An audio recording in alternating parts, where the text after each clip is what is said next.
since we're talking about TV, or we're talking about TV for a bit there, let's talk about a follow-up season to. Well, okay, we're not getting a follow-up season. That's why I should lead this with no Hawkeye season 2.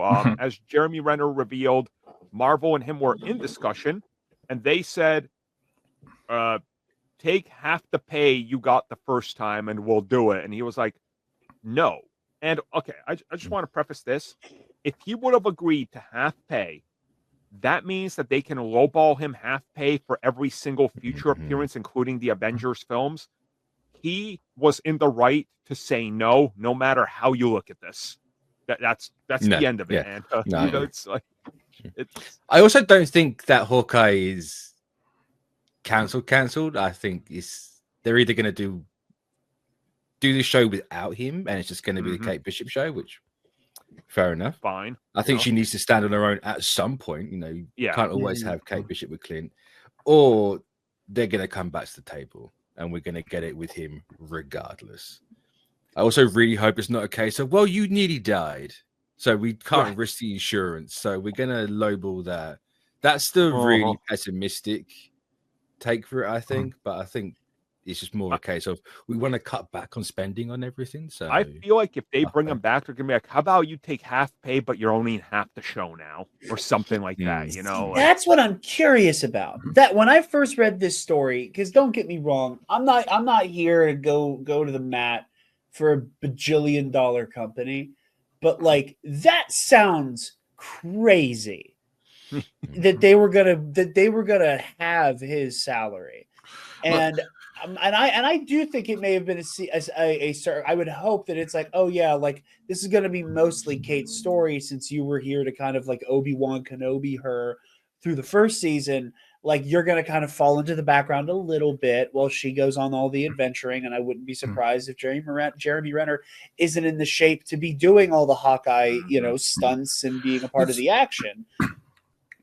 It's a little bit like that, but for what people don't know, or the casual crowd, is that a lot of the stuff is about egos and politics. So if they can try and get you on a lower end deal, then it's more beneficial for them. Of course. And they can say, oh, I got such and such on a better deal, so you're gonna have, this is my idea, so you're gonna have to do what I say. And it's that's just what it is. And you have to, as a talent, you're gonna have to fight back to know your worth, and this is what you are going to do. Absolutely. And he should fight for that check. He should fight for that check.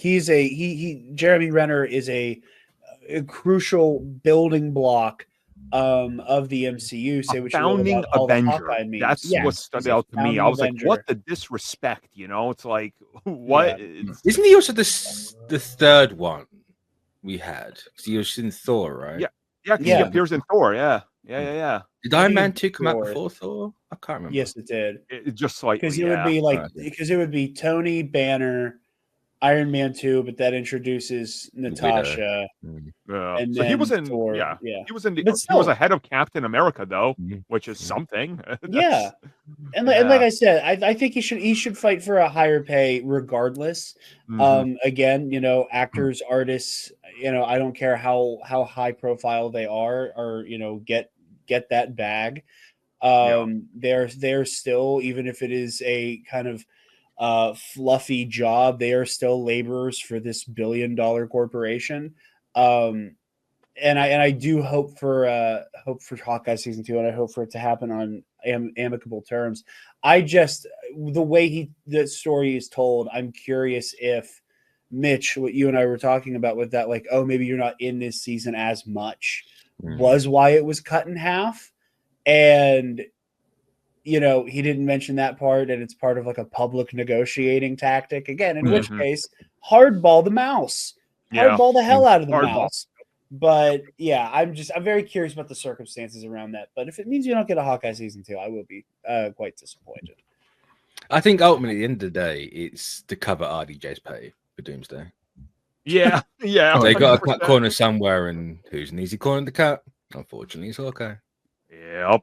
It's the sad, but that's kind of how I looked at it. I'm like, look, they're paying RDJ $50 million per film plus back end.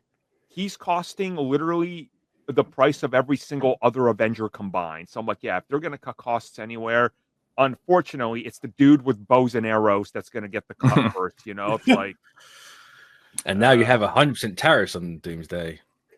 They got to cut something. God damn it! I'm going to tear another reason why the British win. Trump said that James Bond's exempt from those tariffs. So, see, there you go. Look at that. Yeah. Look at that. Currying favor with Trump is definitely a great way to win us over, Mitch. Now, okay, so in this whole Hawkeye season 2, there's something else that stood out to me. He did an interview at the time we're recording this last night that hit, and he addressed the rumors that this was going to be a single location show. And if you guys remember, there was a rumor that this was going to be a show set in like a prison for its entire run, and a trick shot was going to be in it. So if they were to rejigger that, what if Clint is captured? Kate's got to do the entire tower herself to rescue him, and his brother Trickshaw is the villain. You could refix this story so he's not along with her. Add in another Marvel TV character if you want, to back her up. Season 2 taken care of. So I do think that they're going to figure this thing out, but sounds like a great opportunity to get Maya Lopez back in the mix to me. Yeah. Oh, that'd be great. That would honestly be great. That would, yeah. I'll be honest, it took me a second to actually remember who that was. I was like, oh yeah, Echo. That was me. That was me pushing myself to not just say Echo, because I had to turn on Trivia Brain for a second and go real name. I'm surprised you remembered it then. Yeah. Oh, I'll reach through this screen. You haven't yet. It's fine. Oh man. But that'd be an interesting premise. We keep getting threatened that we'll get these single location superhero stories. I'm having flashbacks to Ben Affleck's Batman. That was like, the Arkham Asylum. Endless Horde mode. To be fair, Thunderbolts was almost a single location. True. Literally, two. We keep getting threatened with this concept, and eventually we have to get one. And then, considering like a new subgenre, I was gonna say it has to become a thing because it's cheap and executable and it works. Like the Dread movie did it, and that worked wonders for it. Like it does work for it. And you can. It's a shame no one saw it, but great movie. Yeah, that's true. It's true. So, any closing thoughts on Hawkeye season 2 getting nothing? Just pay the man, Feige. Yeah. Your hair transplant is not going to cost you that much. You big bald. He's going to go to in 24 hours where I've heard Mitch just absolutely massacre Kevin Feige over his hair or lack thereof. Just go to Turkey. Hair plugs aren't. I was going to say, go with John Cena. He admitted it. So just do it. Just have him hook you up, man. Like, and you know what? And that is called gender affirming care. It's true. That is what that is. That is what that is. I'm so happy to see. It's for a man. It's fine. That's how it works, right? No. Exactly. But yeah, I'm just happy to see Cena without the monk hair.